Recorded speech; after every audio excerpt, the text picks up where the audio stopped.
ಯಲಹಂಕದ ದಾಸನಪುರ ಹೋಬಳಿಯ ವಿವಿಧ ಗ್ರಾಮಗಳಲ್ಲಿ ಸುಮಾರು 6 ಕೋಟಿ ವೆಚ್ಚದಲ್ಲಿ ರಸ್ತೆ ಮತ್ತು ಚರಂಡಿ ಕಾಮಗಾರಿಗೆ ಯಲಹಂಕ ಶಾಸಕರಾದ ಎಸ್ಆರ್ ವಿಶ್ವನಾಥ್ ಗುದ್ದಲಿ ಪೂಜೆ ನೆರವೇರಿಸಿದರು. ನಂತರ ಮಾತನಾಡಿದ ಶಾಸಕರು, ಸರ್ಕಾರದಿಂದ ಅಧಿಕೃತವಾಗಿ ಯಾವುದೇ ಅನುದಾನ ಬಿಡುಗಡೆಯಾಗಿಲ್ಲ.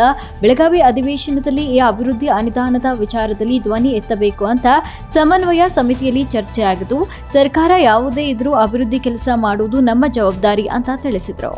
ಗ್ರಾಮಾಂತರ ಮಂಡಲ ಅಧ್ಯಕ್ಷ ಎಂ ರಾಮಮೂರ್ತಿ, ದಾಸನಪುರ ಹೋಬಳಿ ಅಧ್ಯಕ್ಷರಾದ ನರಸೇಗೌಡ, ಕಿತ್ತನಹಳ್ಳಿ ಗ್ರಾಮ ಪಂಚಾಯಿತಿ ಮಾಜಿ ಅಧ್ಯಕ್ಷರಾದ ಕಿರಣ್ ಕುಮಾರ್, ರವಿಕುಮಾರ್, ರವಿಗೌಡ್ರು ಹಾಗೂ ಇತರರು ಉಪಸ್ಥಿತರಿದ್ದರು.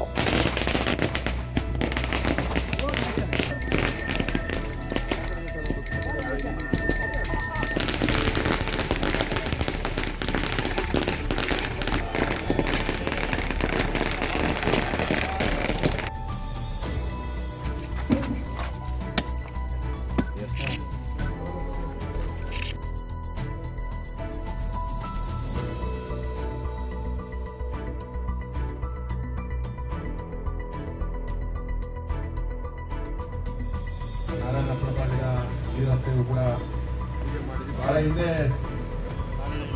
ಸ್ಟ್ರೈಕ್ ಮಾಡಿದ್ರು. ರೋಡ್ ಅಗಲ ಮಾಡ್ತೀವಿ ಈಗ. ಇಲ್ಲೆಲ್ಲಾರು ಕೇಳ್ಬಿಟ್ಟೆ ಗ್ರಾಂಟ್ ಹಾಕಿರೋದು. ಇವಾಗ ಸೆಂಟ್ರಲ್ ರೋಡ್ ಫಂಡ್ ಅಂತ ಹೇಳೋದು, ಇನ್ನೊಂದು ಬೇರೆ ಅನುದಾನ. ಅವೆಲ್ಲ ಕೂಡ ಏನಾರ ಕಾಂಪೌಂಡ್ ಗೀಂಪೌಂಡ್ ಇತ್ತು ಅಂದ್ರೆ ತೆಗೆದು ರಸ್ತೆ ಬಿಡ್ಬೇಕು. ಯಾಕಂದ್ರೆ ಈಗಲೇ ನೋಡ್ರಿ ಟ್ರಾಫಿಕ್ ಹೆಂಗ್ ಜಾಮ್ ಆಗೈತೆ ಅಂತ ಹೇಳಿ. ಚಿಕ್ಕ ನೀವು ಇಲ್ಲಿ ಓಡಾಡಕ್ ಆಗೋದಿಲ್ಲ. ಅದಕ್ಕೋಸ್ಕರ ಇಲ್ಲಿ ನಮ್ದು ಯಾವ್ದು ಜಮೀನಿಲ್ಲ. ನಮ್ದು ರಸ್ತೆಗಳನ್ನ ಮಾಡುವಂಥದ್ದು. ಒಂದ್ಸರಿ ರಸ್ತೆ 50 ಅಡಿ 60 ಅಡಿ ಅಗಲ ಆಗೋಯ್ತು ಅಂದ್ರೆ ಲ್ಯಾಂಡ್ ವ್ಯಾಲ್ಯೂ ಬರ್ತದೆ, ಸೈಟ್ ವ್ಯಾಲ್ಯೂ ಬರ್ತದೆ, ವ್ಯಾಪಾರಗಳು ಚೆನ್ನಾಗ್ತದೆ, ಎಲ್ಲರಿಗೂ ಒಳ್ಳೇದಾಗ್ತದೆ.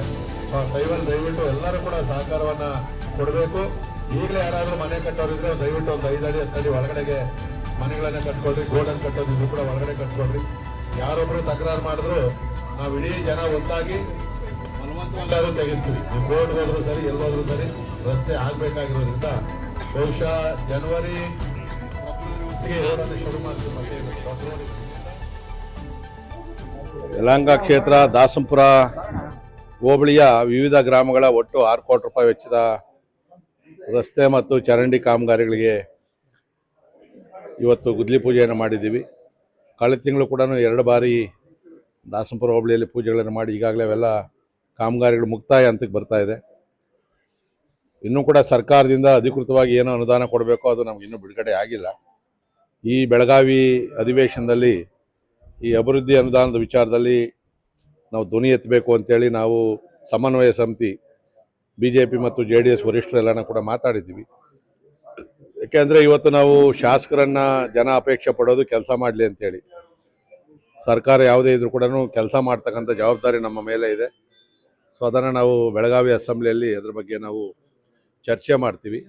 ನಮಗೆ ಭಾಳ ದೊಡ್ಡ ಸಮಸ್ಯೆ ಏನು ಅಂತಂದರೆ, ಸುಮಾರು 800ಕ್ಕೂ ಹೆಚ್ಚು ಖಾಸಗಿ ಬಡಾವಣೆಗಳು, ಕಂದಾಯ ಬಡಾವಣೆಗಳು ನನ್ನ ಕ್ಷೇತ್ರದಲ್ಲವೆ ಅಂದಾಜು.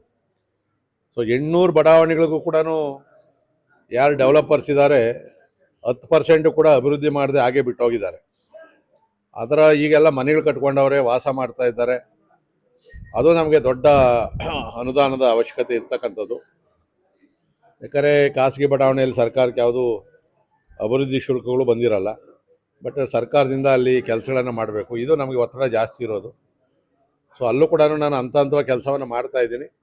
ಉಳಿಕೆ ನನ್ನ ಅವಧಿ ಏನಿದೆಯೋ ಅದರೊಳಗಡೆಗೆ ಜನಗಳ ಅಪೇಕ್ಷೆ ಅಲ್ಲದಿದ್ದರೂ ಕೂಡ ಅವರನ್ನು ಸಮಾಧಾನ ಮಾಡೋ ರೀತಿಯಲ್ಲಿ ಕೆಲಸ ಕಾರ್ಯಗಳನ್ನು ಮಾಡ್ತೀನಿ.